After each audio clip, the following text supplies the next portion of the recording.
বন্ধুরা, আজকে দেখুন আমাদের কি রান্না হয়েছে বাড়িতে।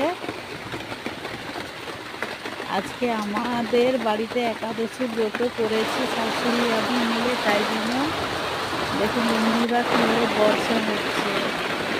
ভিডিও প্রত্যেক দিনই দিই এই সময় রান্না কি করে, তাই জন্য ভিডিওটা দিলাম কীভাবে বর্ষাতে আমার রান্নার জায়গাটা ভিজে যাচ্ছে। দেখুন বন্ধুরা, আমি তো রান্না তো বানাতে হবে, ছেলে মেয়ে আছে, স্বামী আছে, ওরা তো খাওয়া দাওয়া করবে না। শাশুড়ি আমি একাদশী করেছি, এই মশলা করার জায়গাটাও বন্ধুরা আমার পুরো ভিজে গিয়েছে, আমি পুরো ভিজে গিয়েছি। আমি আমার নিজের শ্যুটটা নিতে পারলাম না, কারণ আমি ভিজে গিয়েছি।